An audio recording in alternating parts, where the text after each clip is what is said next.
Lee, so I know this is a chat you've been wanting to do for a while, really, in terms of the structure and wanting to know sort of and let the fans know what is going to be going on in this next season. There's been a lot of talk really about what's going to be going on next season. We're going to get into that in just a minute. Firstly, we're going to look back at the Cumbria game yesterday. Both of ourselves were there. A fantastic occasion. Scoreline, I think, expected.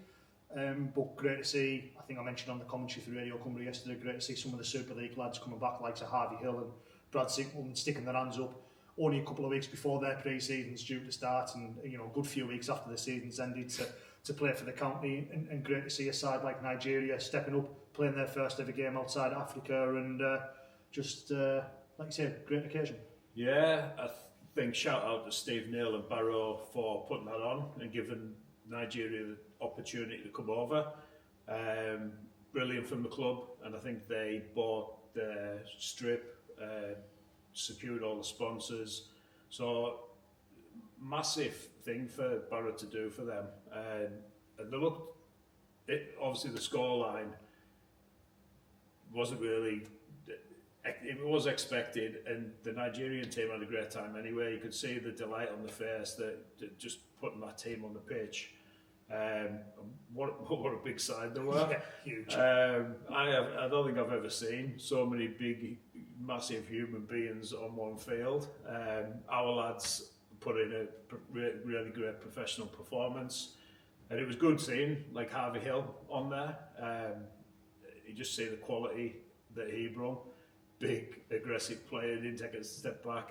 And I thought our lads from Whitehaven put on a great display as well. Yeah, and hopefully now this is the third Cumbria game in 4 years, and Jamaica, Wales, and now Nigeria, a real mixture of opponents. We said on the commentary yesterday, while you're not going to get the touring sides anymore, you're not going to get your Australians or your New Zealands. There's scope there now for international sides to have a look and go on.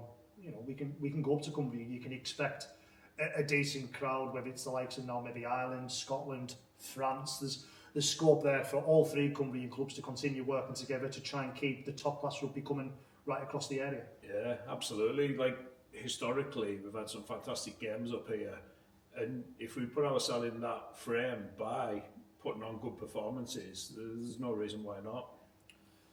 So let's move on to the reason we're here this evening, the structure chat. It's been a lot of talk in the last several months, ever since it was really announced there was going to be one main division outside the Super League. You're looking at 21 clubs going into one division next season. It could be a little bit hectic. You've been right a part of these talks with the RFL for several months now in regards to this structure and what's going to be happening. What is the main takeaways from what you've had in these meetings from what we're going to be playing under next season? Yeah, I think it's important to sort of state that all the clubs have been brought in by the RFL to have their point. There's been lots of ongoing meetings and discussions. Obviously I'm new to this game, but there's a lot of old heads in them clubs that sort of got the point across. Some of them CEOs of them bigger clubs take no prisoners, so they have had a good input into this.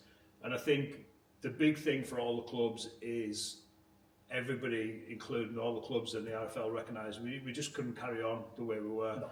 9 home games this year with Cornwall unfortunately dropping out, and you just can't not even maintain a club. You want to grow as a club, but it's hard to even stay where you're at with 9 home games. And yourself, the season was too much of a stop and a start. Yeah. I think we had 7 or 8 weeks without a home game, which is so hard to run a club with. And with 2 teams going up into Super League, that was going to mean that the Championship would have just had 10 home games, and some of their budgets, there's no way they could manage that with 10 home games. So everybody was in the same frame of mind that something had to change. Everybody was in the same frame of mind that this might not be the perfect solution, but it's a better solution than what we got now. And I think it's going to be a work in progress where it'll have to be reviewed each year, what's worked well, what hasn't worked. There's a lot of unknowns. A lot of people who's followed rugby league for a long time, it used to be like this back in the 60s or something. I think people, well before when I was watching. But it's been done before, and I just think it'll probably take a little bit of tweaking to get there. But from what we've sort of heard, 21 teams next year, so League One's gone, 21 teams in the Championship. You obviously cannot play 21 teams, so it'd be 42 games, like if you were playing home and away.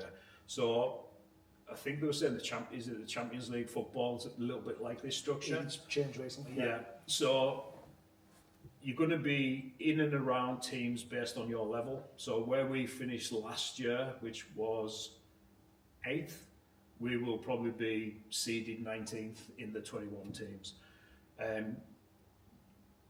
There's going to be 10 home games against teams around your level. So if you were up in the middle of the table, it'll be 5 teams below you, 5 teams above you, and that'll be your standard home games, and they obviously play away as well. And 2 extra home games where it'll be the RFL trying to find the most competitive and compelling games. So for us, chances are I'd be working in Barrow, because if 3 Cumbrian teams are playing each other, it's fantastic for all 3 clubs. Bigger crowds, less travel, and I think talking with the RFL, everything this season is going to be about minimising costs for clubs, because some of the travel costs associated, like even the amateurs playing NCL and that, the travel and the bus and that, it's a massive cost to the clubs. So they're going to try and keep the cost down based on the 2 extra games, if you wild cards, yeah, extra wild games, and each team will be based on who's the local rivals, who's the derbies.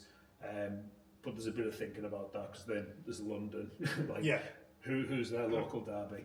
So we will probably have working in Barrow all the sort of touted fixtures I've had working in Barrow in, which I think is great for both clubs, or all 3 clubs. The Challenge Cup is going to be going ahead in the 1895 Cup, and again they're trying to look at localising that as well, so reducing costs, maximising gates, maximising crowds that everybody's going to get. So about the 1895 Cup, because there's been a lot of talk, as in if you're bringing this in, do you keep the 1895 Cup? There's talk of it being moved away from Wembley and potentially played further up north, which in my opinion would be a detriment to the competition, because it was initially about giving sides an opportunity to have their day out at Wembley that they weren't going to have. But the 1895 Cup potentially seems going to be like an old-style Northern Rail Cup. Many fans will remember, the Northern Rail Cup groups where traditionally it was ourselves, Workington, Barrow, and then a Newcastle was in there, or maybe a Blackpool. There was someone in there. The way they were kept relatively local. Obviously no confirmation on that yet, but it seems like I said the idea is to go back to more local, minimise that travel, and like I say, them compelling fixtures that you're playing, them derby fixtures, whether it be, I was going to say Halifax and Bradford, but obviously Bradford's been promoted, you keep them ready for local, maybe like a Batley and Dewsbury, and them sort of games, Sheffield, Doncaster as an example, you'd be wanting them sort of games get and more competitive games in that sort of nature. Yeah, absolutely, and it just makes perfect sense, doesn't it? And I know the RFL get a beaten a lot on social media, but everything that's coming out makes sense to everybody. Everybody is in agreement. Everybody is excited about it. The big question I had was, if Whitehaven Rugby League are playing teams of lesser budget, finish seeded lower this season, and we win every single game, and then you've got London who win every single game but one, and they've played harder teams. Does Whitehaven Rugby League win the league? Yeah. Is there any waiting to No. The answer is yes, we will win the league. If we won every game playing lower level teams, and nobody else won every single game, Whitehaven Rugby League would be the... So, which seems a bit crazy. It seems crazy, and I think it will probably devalue the League Leader Shield, because somebody could be seeded bottom. Newcastle, for example, and now combined with York, they bring a lot of good players in. seeded at the bottom, they could potentially win the league. And I think from a fan point of view, it makes it exciting because my biggest worry was we're a League One club, struggling from last year, still finding our foot and building our foundations. And then now all of a sudden we're in the Championship and it's like, how do we compete? And there was talks about putting a more realistic salary cap on, but the thought was, look, if London are wanting to try and get in Super League next year, they need to spend £1 million. They need to spend the full cap to build a realistic team that if they get promoted, they can build into that and do well in Super League. And teams, I suppose, like London, previous seasons, the likes of Lee, Featherstone, Bradford in the last few seasons, York and Toulouse, who have all been battling in these last few seasons to get into Super League, you can't really be discriminating against them teams by bringing that salary cap in, I suppose, of making it more realistic. There hasn't been a salary cap difference between all three divisions. My understanding is that you can spend up to the full cap, and then but there is then obviously within differentials within your budget. You have to show that you can spend what you're looking to spend. But the likes of Lee and Featherstone in the last few seasons, and Wakefield when they come down for the season, there's scope there for them that they need to be able to spend potentially up to the full cap or quite a high percentage of the cap, because the cap is 2.1 million or something along them lines. You need to be spending something like that if you then are going to get promoted, like Bradford, York and Toulouse have done, to then have any hope of competing in Super League next season, especially York and Toulouse, who were the two chosen. They're only getting half funding. So they need to have that funding in place already to then be able to compete. Absolutely, and I think you look at Wakefield and Lee and how exceptional they've done when they've gone up. It's because they've had that big budget to get them players, and it's like the lower clubs are saying we need more realistic salary cap, but then the bigger clubs are wanting to get in Super League. So this, for me, is the perfect solution, because it's a handicap system like golf, isn't it? We're playing teams around us that have got smaller budget like ourselves. So yes, the bigger teams are playing the better teams, the better performance teams, but they've all got the big budgets. The teams are probably going to miss out the ones in the middle with not so quite bigger budgets, and they're going against the bigger teams. For Whitehaven, like Keighley, Newcastle and people like that, we've got that smaller budget, but we're going against them teams that's got the similar sort of budget. So if Working had started where they were in League One and they performed like they did, chances are they could have come first or second in the league next year. But unfortunately for Working, they finished second in League One, so they're going to be starting a bit higher and playing some of the better teams. So it's going to be like the Wild Wild West, isn't it? Like, the bookies will not be able to predict and give anybody any odds, I don't think. Because normally Whitehaven's like 250 to 1 and Featherstone like odds-on favourites. They don't know now. No, like Whitehaven could win the league, so it's like, where does the odds go on that? I'm loving the optimism. I'm really. And do you know what? Muzza told me. I hope Muzza's watching somewhere. Going. Muzza told me, you do not get on that live and tell people we could win the league, but there's a chance and a possibility for anybody to win the league. And I think for me, that's what's so exciting about it, because all our fans can be coming into the terraces and like, we could win the league this year. Then there'll be the playoffs, and that'll sort the men out from the boys, and someone will get absolutely splattered. And one of our lower clubs could win the league and then get beat by 80-0 in the playoffs. So the playoff grand final become more prestigious. Of that is the daddy of the championship, essentially. You've mentioned the playoffs there. I know we've been waiting to sort of do this video because you have been waiting to hear back on a playoff structure. Are we any closer? No, so that hasn't come. We had a meeting and there's a few suggestions of, and it's just like top 8, top 10, top 14. And there's a few people sort of had an opinion on it. The RFL's gone away to have the meeting and come up with the playoff structure. and there was a few touted about, so I wouldn't want to go into that because I'd still be guessing at this stage. But I think next week they're going to be coming out with a few more facts. Have we got any questions? Got a few. Neil Cromwell's come in. Do you get more funding the higher you finish? Now, the IMG grade, as I understand it, and it plays a big part of the essential funding, of which your finishing places in the previous few seasons obviously go into that. But what is that? What is the answer to Neil's question as far as your understanding is? Will you get more central funding or distribution or whatever it's going to be the year after if you finish higher up the table, or is it going to be solely based on these IMG gradings?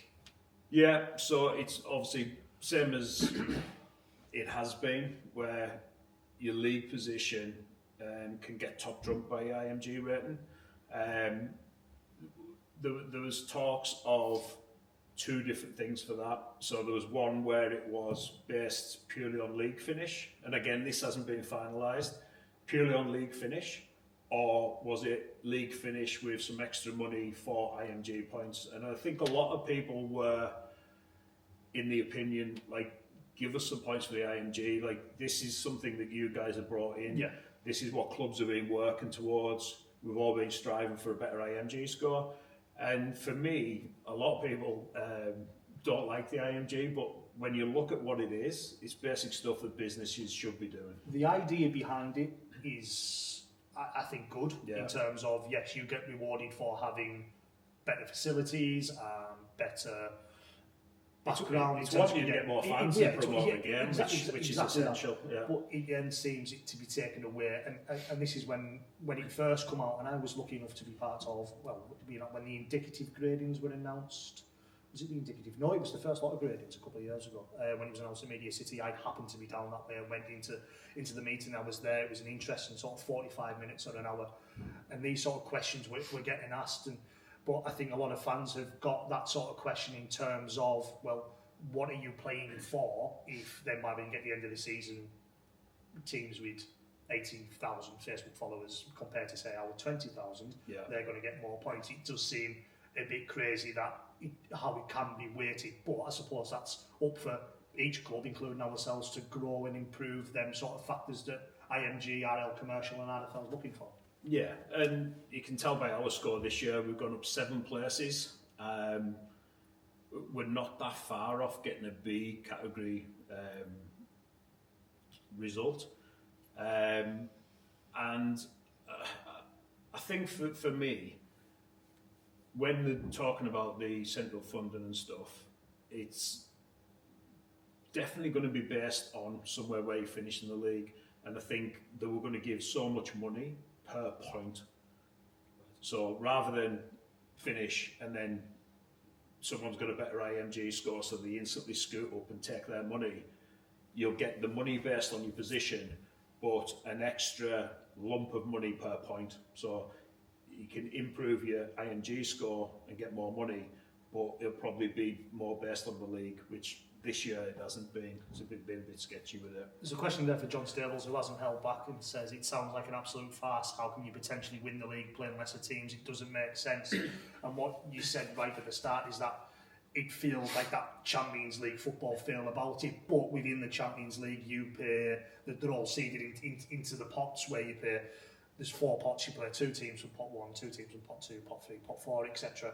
Where that doesn't seem to be as much the case in terms of the fixtures. You seem to be, it's going to be seeded, and then you'll get your 2 sort of wild card games as you like. And I suppose we can sort of see John's point of view, you know, if you're looking at it from the outside, as I particularly am, as in, well, as you mentioned, we could be seeded, you could be weighted. It does seem a little bit crazy, but I suppose this is the tweaking to it, that year 1 might be a little bit crazy, but year 2 and year 3 you might expect it to settle down more and more. I understand John's point, but I just see it as something exciting, because if we were just going into the Championship, what we're actually playing for? We're coming in from a new season with a lot of amateur lads that are still getting coached and progressing and improving. But what we're going to do is fight for the bottom. There's no demotion. We're not going to be anywhere near the playoffs if it was just based on we had to play the top guys.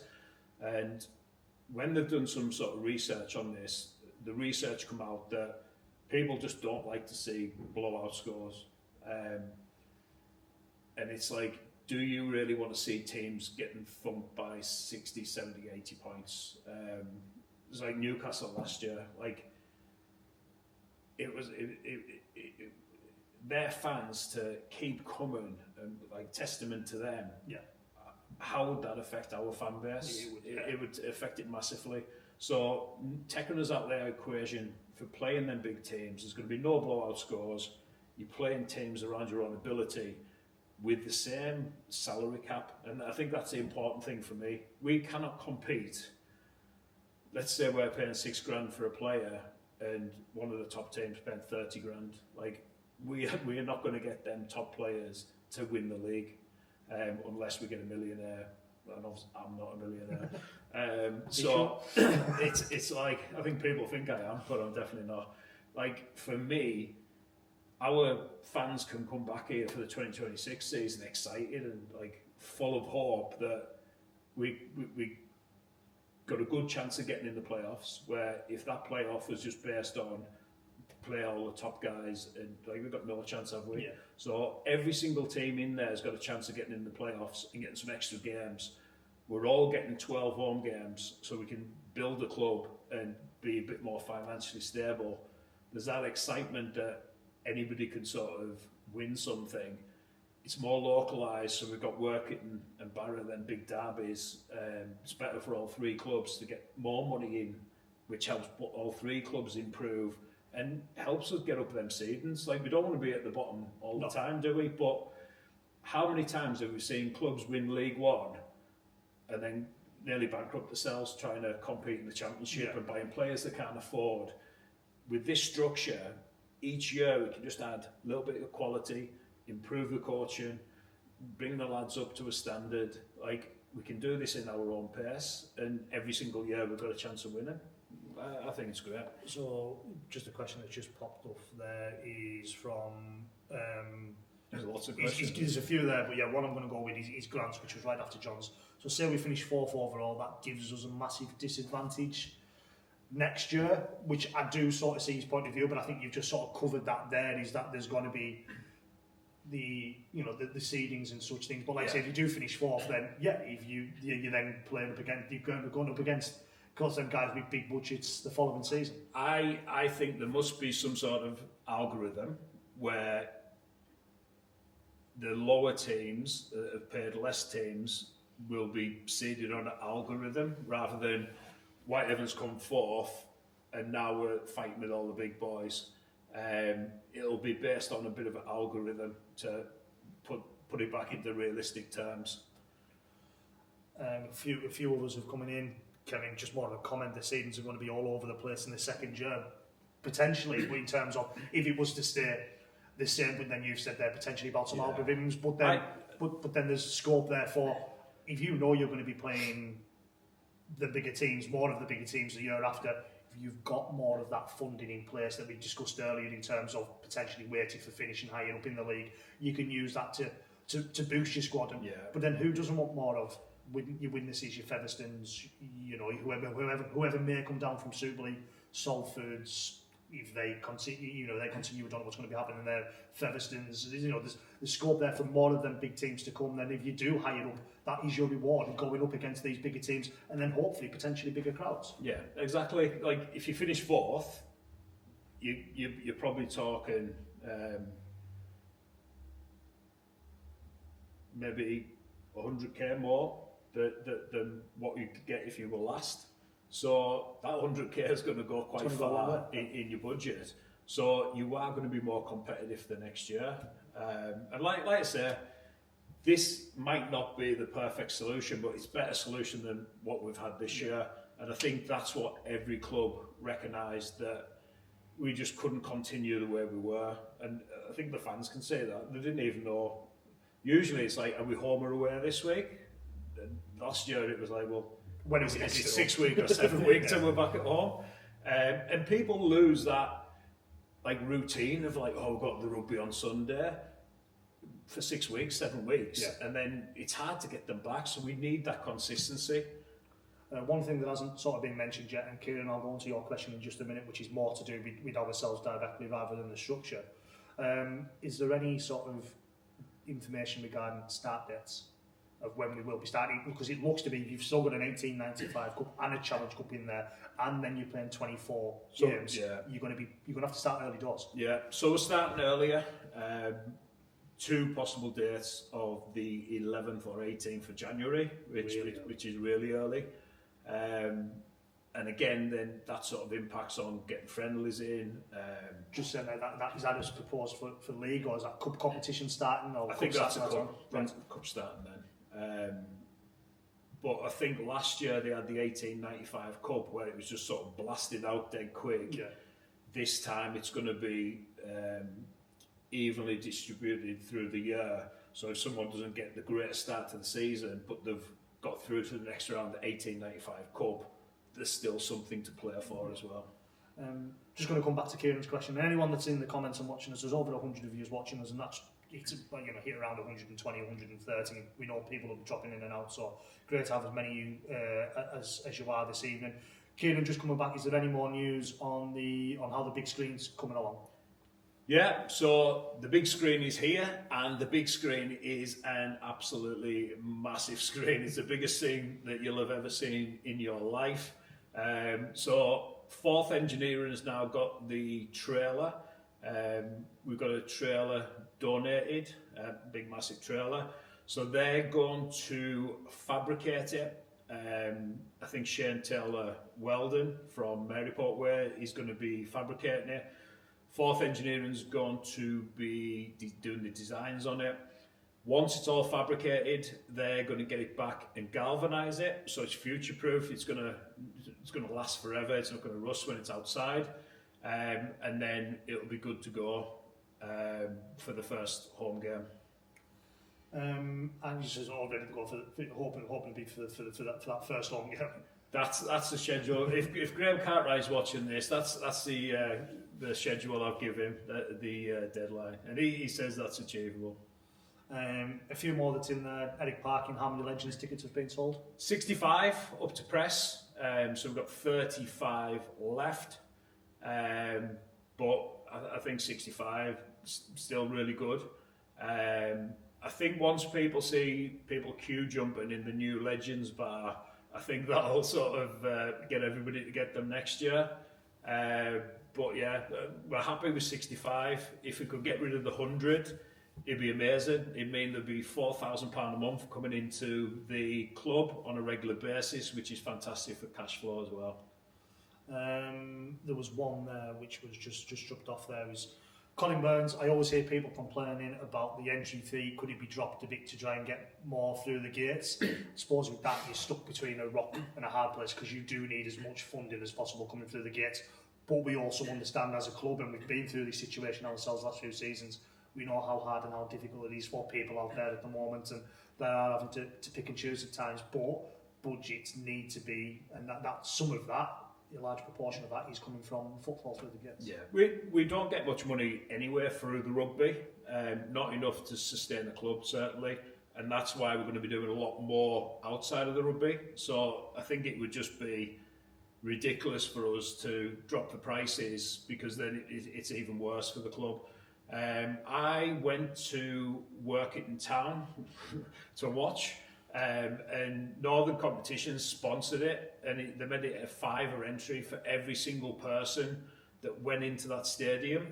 And I went up there absolutely buzzing for this, because I thought, I see so many people complaining about the price of getting into rugby league, and it is a lot of money to come in and watch a game of rugby, but it was a £5. So I took my family up and I went in there thinking this could give us the model for every game, for every championship club, every League One club, price and structure.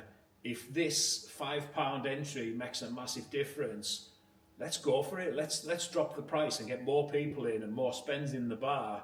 And I walked in, it was the same amount of people as the week before when it was 20 quid. So for me, it just shows that it's not the price, it's something else. We need to be doing more to get the crowds up. And if you've got a massive crowd, then you can lower the price. But I think if if you're offering a game for a fiver and there's the same amount of people there, what's the point? We're just taking money out of our pocket. A question from Janet. She's touching on, do we know when the league season will start? I know we mentioned about the start date for 11th or the 18th, but we thought that was the cup competitions. Is there anything yet to say when a league season would start? Not yet. We've all had through our possible fixtures, but there's no date being assigned to that. Like I said before, the season will start between either the 11th or the 18th. But I think that's going to be like the Challenge Cup or the 1895 Cup, and the league will start a little bit after that. Last year it started a bit later because we had to get through there was a lot of cup games. There was a few cup games, and there was the 1895 Cup yeah. games. So sort of February, I think. I think it will be earlier than last year. Yeah. Jonathan Chappell, where are we with friendlies? We've just been discussing this before we came on air about potential friendlies. We do know it's our turn to go through to Workington for the Ike Southwood Trophy, which will be defending this year, of course. But so it will be their turn to host the Ike. No date on that at the minute, as far as I'm aware, Lee. But is there any potential scope for getting some home friendlies? Yeah, we obviously with the Ike this year, Workington's hosting it. Last year, I think we've had a traditional thing of both clubs sort of giving each other less and less money every year. So last year we sat down with Workington and had an agreement that we would do a joint gate. So they would oversee our gate and do a click count, and they're getting the fair share of the gate. So that will be reciprocated by Workington. So we'll have the clickers down at Workington.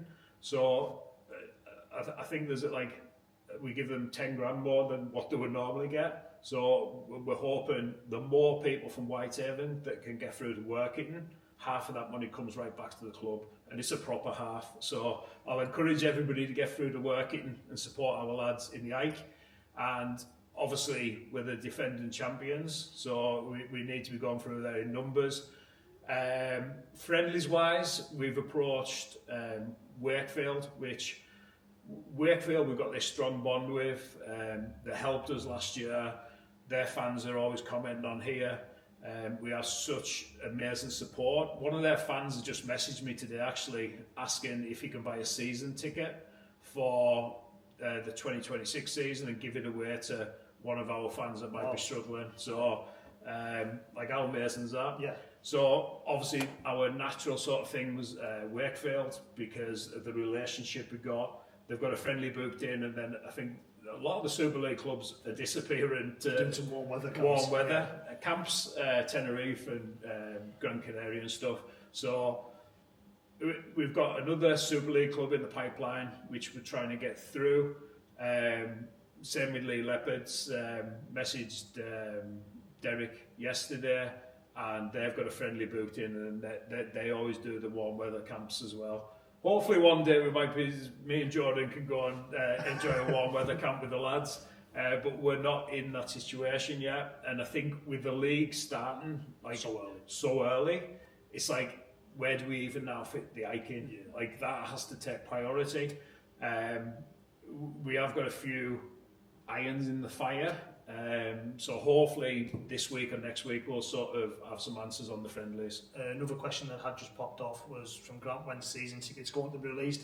I imagine it's been difficult to try and draw up what season tickets are going to be, what they're going to involve, because of the lack of cohesion or knowing about what's going to be happening around the structure. Yeah, absolutely. I've seen a lot of teams start selling the season tickets without knowing how many games there were. And it's this time of year where a lot of clubs get the season tickets or shirts for the money when there's no rugby. Yeah. So I understand them doing that, but we just wanted to make sure we knew how many games there was going to be, so we'd get the pricing right. We're keeping the season tickets not the same price as last year because there's an extra 2 games, but the same price per game when you buy a season ticket. So I've sent the stuff to TIG Ticketing. So this year, like previously, we've had a season ticket where you just flash it to the gate. We want to track everything through the club. So everything's going through our ticketing system. So they will be going on tickets on Friday. I'm just drawing up our grandstand with the seats on there, so people can, if they want to have a seat and they buy a season ticket, they get allocated a seat as well. So that'll become their seat for the season. And I think it's good because we have a lot of people coming up and they're a bit elderly and they need a seat. Yeah. So you'll be able to, we're getting the plan drew up, and that's why it's taken till Friday, just so we can get the seating plan drew up. And when you buy your season ticket, if you want a seat, you can click your seat and book your seat as well. There was one there, Kieran, it'd be nice to see on game day that the RFL alternate Haven home games in town and not have them both at home on the same days. I know a few people who attend, whoever it is at home on that day. I mean, I know in previous seasons yourself, you've done that when Whitehaven haven't been at home. You've been through at Workington, and I know you've held events through there. You've held events through here, so you definitely had a Cumbrian Rugby League fan league. But yeah, I understand Kieran's a lot of, so especially the elder generation who, when it was home and away every week, you guarantee would go and watch both sides, and there's still a few out there that do now. And has there been any conversations with the RFL or with yourselves and Workington to try and put something like that in place? I think this year was just a case of we see what happens. They've got a lot going on without us trying to dictate like when they do it. I think they're juggling a lot of plates. So I think this year we just have to see what hand we're dealt with. But like you say, like I went to quite a few Workington games last year. I looked after Zarin and Ponair for a little bit when they come over and took them around a few trips out and stuff. So I went to watch them guys and support them. Obviously, I had my earphone in, listened to you. That's what I like to hear. Thank you very much. Cheering the boys on. But I just love rugby. Yeah. And I know there's a few diehards that won't even go through there. But for me, it's like if we all support each other, both clubs grow. And it can't be a bad thing. But at the minute, who was it, Grant or Colin? No, it was Kieran. At the minute, we're just going to get dealt with. I don't want to throw anything else on the RFL's plate with all the uncertainty. So once we know what we're doing this year, then that's maybe a conversation for next year. Because again, it'd be great for both clubs to do that. This season, there wasn't many where they were at home, and because you were covering some. I'd covered a couple of the games when we weren't playing, so I went through with Dave and helped Dave Parkinson out. So yeah, there wasn't a lot of clashes this year, but I suppose there wasn't a lot of fixtures this season for there to be clashes. So yeah, certainly with that. We've got Grant. I think this is on the friendlies. Don't know if it would be possible. We'd love to see a game versus a community side. I think there's always a big hankering for potentially a Whitehaven versus a local community side. You always look to see that potentially in the Challenge Cup, when the Challenge Cup came along. And I know there was a famous night held down here when Egremont beat Workington a few years ago. Wafbrow. I mean, we're talking probably 2.5 decades ago now. It's that long ago, but there would be a big hankering. I think nowadays, and this is just me, you might prove something different, or someone else might say different. But just the seasons are now differing too far apart for that probably to be something realistic. Yeah, well, you're seeing this season Wafbrow pulled out the Challenge Cup because them guys, they couldn't start any impact training later on than what the professional teams can. So I think it's probably unsafe that they're not getting the same physicality as what the professional teams are early on. I would love Wafbrow or Egremont or like NC Kells. Like you imagine the crowds here. Oh, it'd be amazing. Because it's always one of them. It's like, how would they fare against each other? Like, would it be close? Would it be a blowout? Like, and do you know what? I think especially with the amount of lads that have stepped up, you might get a community side out there going, well, I've competed against him. Yeah, I've done all right against him. I've competed against him. I've competed against other.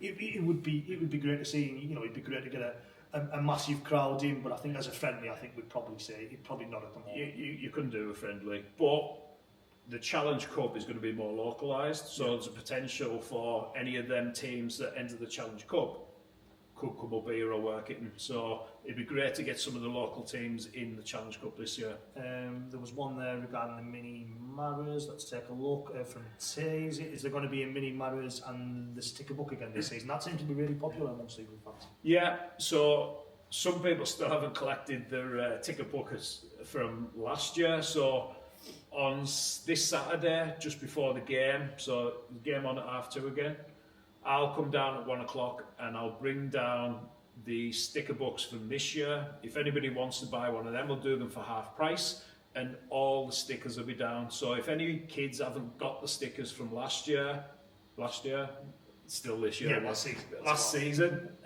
you can come down on Saturday between 1 and 2 and I'll have all the stickers in here that the kids can get. And yeah, we're going to do the books again.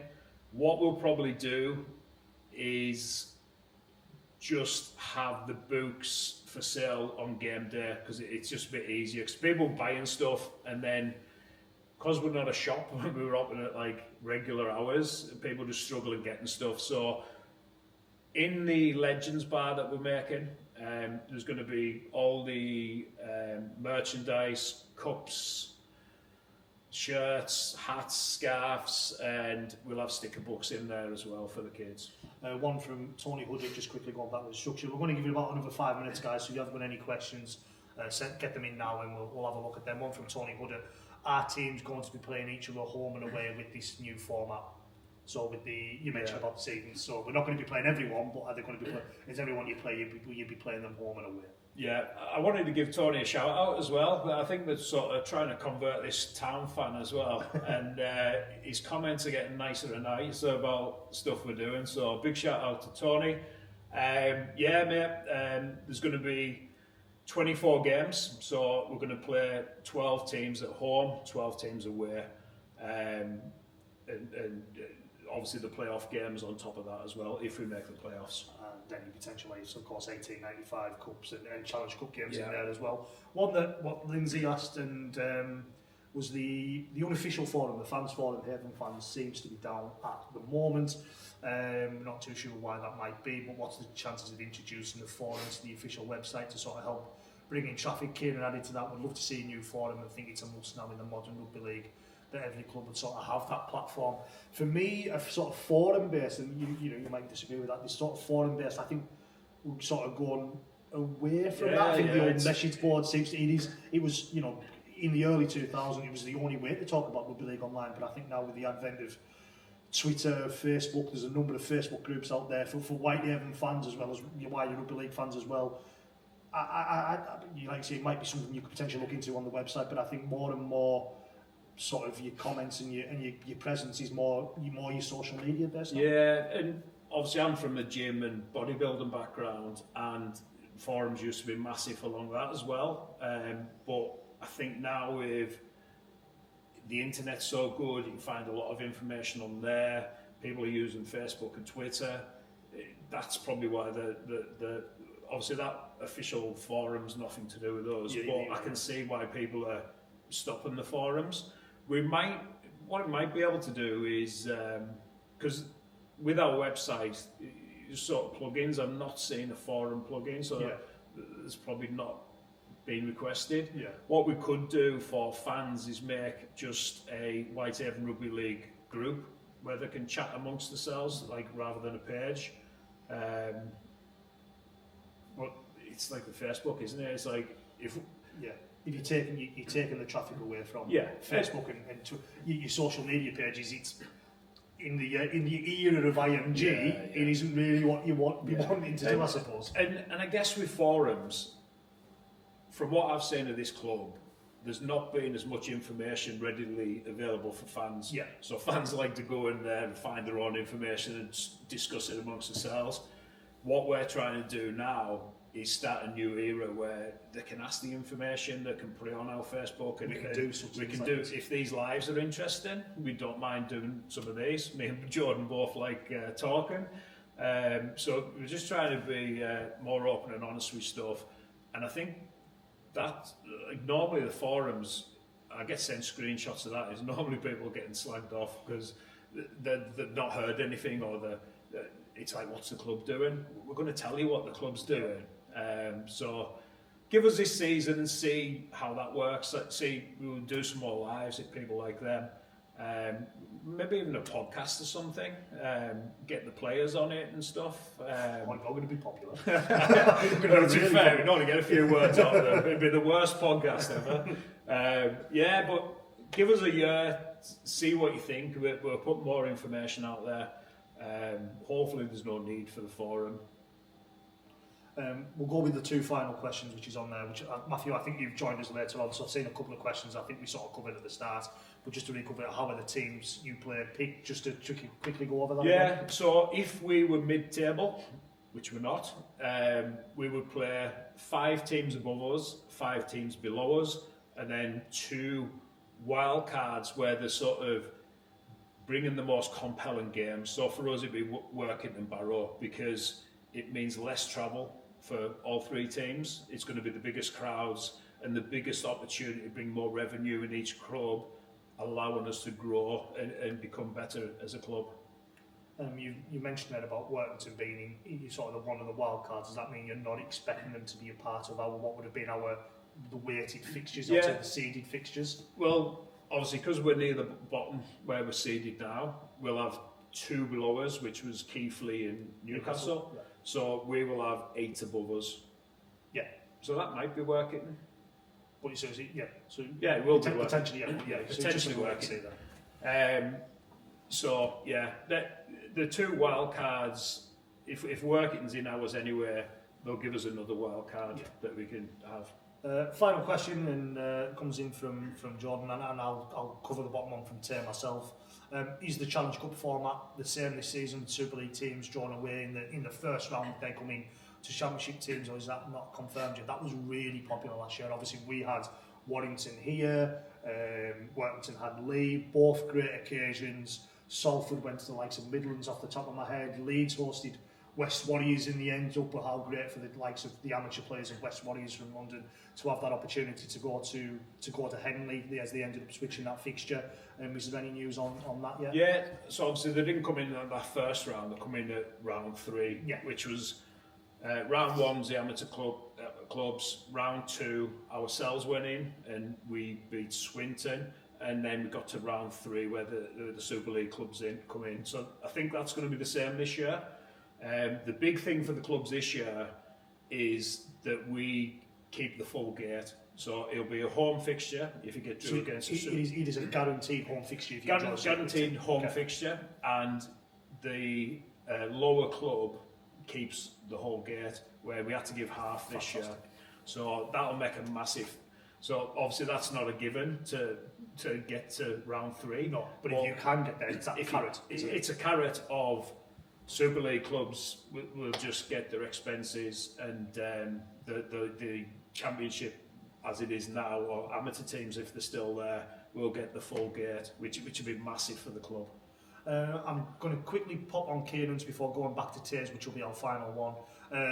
I know funds are tight, but is there any plans to improve the floodlights? I'm sure a while back there was talk about improving them at some point, even if the bulbs are better quality, especially for the night games coming up in the winter. You may potentially need them very early doors in your friendlies. Yeah, great question.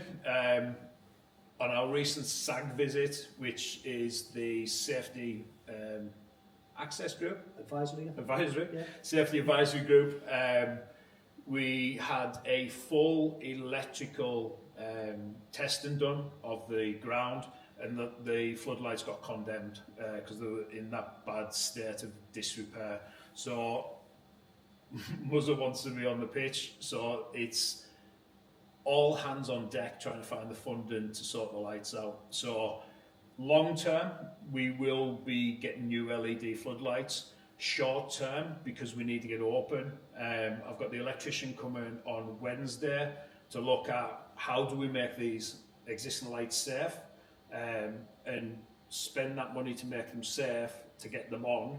And long term, we'll be looking for like an LED better solution, but you're talking 10 to 45 grand, and we're just not there at the minute. Not at that stage. But if we can get these repaired and get them working again, but long term, there's a lot of stuff that needs done long term. So we've got a plan now of what we need to do and when we need to do it, how much everything costs, and what we need to do to get to that point. Final question from Tia, and I think this is something we can both sort of cover. Is there any more players to be announced? The short answer is yes, and there's going to be plenty of announcements coming in the next fortnight. Yeah, so we've got 8 more. We've got a playing squad of 24, which we don't believe is going to be enough to get us through a season with 24 games. But that's where our budget is at the minute. What we've agreed with the recruitment team, if they can get some friendlies organised and we make more money, then that goes into the budget for them to get some more players. So the more people that get down to support the club, the more money we get through the bar, get events on, the more we get supported, the more players we can get in. The recruitment team are really respectful of where we are as a club. Muzza, they've got that budget. I've kept the budget the same as last year. I think we're going to smash it this year, but we might not. And I don't want to be that person that goes backwards. So budget's set the same. Obviously, the lads want a bit more because it's a second season. They've proved themselves. So that means less players. So same budget, less players. But the recruitment team are going to be doing some stuff to bring more budget in, and they're going to pay for that themselves by getting the friendlies in. Fantastic. So hopefully, yeah, more news to come starting tomorrow. So just tease you, keep an eye across the socials tomorrow.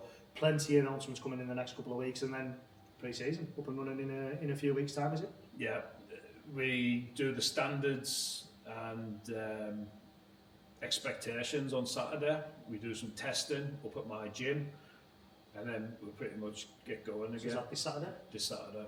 I thought it was so even earlier than I thought it was going to be. Yeah. So this Saturday. But like I say, I suppose had to come in potentially a little bit earlier because the friendlies could be earlier and the league season is going to be starting earlier. Everything's starting earlier, and like anyone who doesn't know Muzza is a panicker. So he's panicking like we need to get started, we need to get the lads fit again. For me, I'm a bit more laid back. Yeah. And I'm looking at them lads, like they are still smashing the gym. They put a good performance in. I was going to say, there was about 5 or 6 of them that played yesterday. Yeah. So they're essentially... Tom Posh played best he's played all season. I was like, where was that this season? He's playing again on Friday. He was playing second row as well. He's done a good job at second row as well. He's playing again on Friday. He's playing Stevie's testimonial on Friday, isn't he? Stevie scored his testimonial. With Tom Posh, when he signed for us this year, I sent the lads 4 questions for the website. One of them was your preferred position, and he sent back halfback. And I'm like, are you playing halfback? No, I'll be prop, but I'd like to. So he's obviously versatile. But these lads that we've got, they're strong, they're fit, they're smashing the gym, they just love it. I think when we start pre-season, we're going to be in the best position that we've ever had. I've sort of stepped down from the S&C now. I'm still helping, but Newts is going to take over the S&C, so he's quite excited to get involved in that. Yeah. And anyone who knows Newts, he'll be like a sergeant major down there. So I think, we're going to be absolutely fine, but we do need to start earlier just because the season's finishing earlier. Newts was loud enough as a player, never mind on the backroom staff, so I'm sure he'll love that shouting at the lads over this pre-season. Lee, thank you very much for this opportunity for the fans to find out what's going to be going on. Covered quite a few subjects there, and gets back all underway this weekend. Yeah, can't wait. Absolutely can't wait. Thank you very much, ladies and gents, for those that have joined us this evening. We've seen a couple of comments there thanking us for doing what we're doing, and there was another one saying, do this more often. So hopefully when we're doing that, we can do that throughout the season, maybe a couple of times throughout the season, maybe do a quarterly review. Those that have missed it or maybe are joining us, we've recorded it separately, so the camera view will look a little bit different, but we'll be able to put that on the YouTube over the next couple of days as well. So we'll get that up and running for yourselves and get that shared across our social media. But for now, thank you very much, guys. Enjoy the rest of your evenings.